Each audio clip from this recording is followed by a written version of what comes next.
দেখো, জৈব যৌগ বা জৈব রসায়নে এমিন টেস্ট করার জন্য কত ডিগ্রি এমিন, 1 ডিগ্রি নাকি 2 ডিগ্রি নাকি 3 ডিগ্রি, সেটার জন্য একটা টেস্ট আছে এবং এই টেস্টটার নাম হচ্ছে কার্বিল এমিন টেস্ট বা নাইট্রাস অ্যাসিড টেস্ট। বুঝতে পারছো?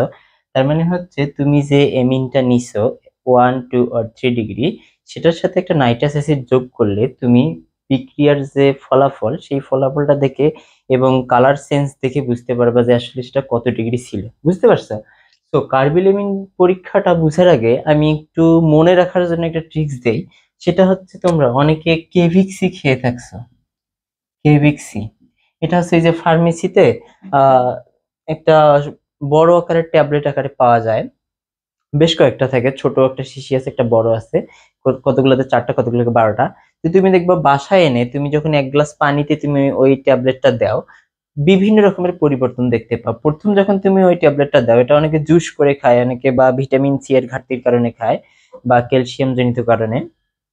প্রথম ঘটনাটা তুমি লক্ষ্য করো, তুমি যখন ট্যাবলেটটা পানিতে দিছো তখন সে বুদবুদ আকারে কি হইতে থাকে, একটু গ্যাস উঠতে থাকে। তুমি ভালো করে লক্ষ্য করলে দেখবা।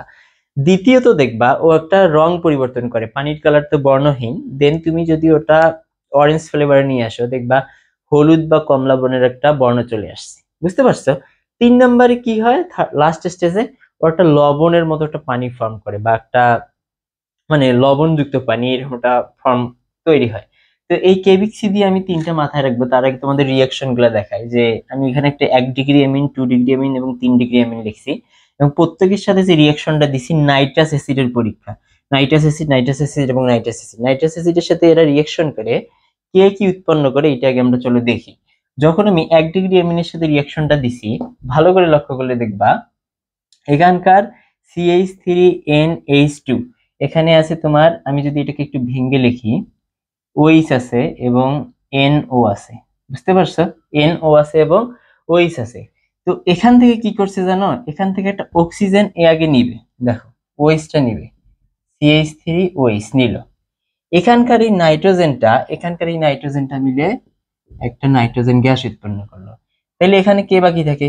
দুইটা তোমার কি থাকে, হাইড্রোজেন, এবং এখানে একটা অক্সিজেন বাকি থাকে, H2O গঠন করলো।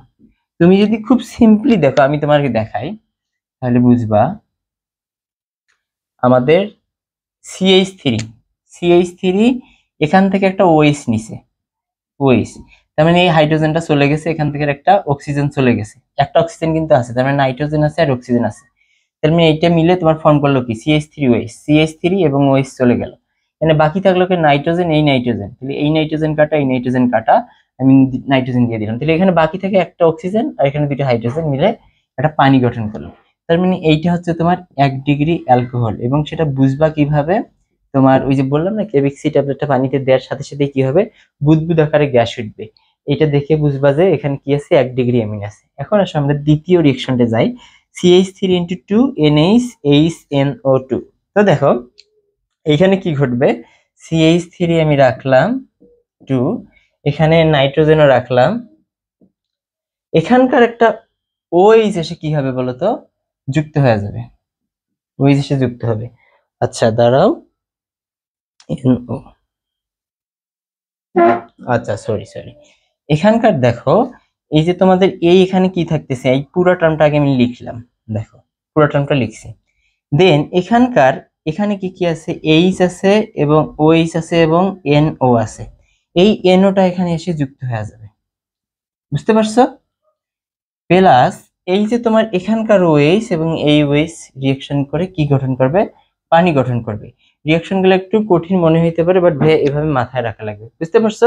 নাইট্রাসো এমিন এটা কি তৈরি করছে, নাইট্রাসো এমিন তৈরি করছে।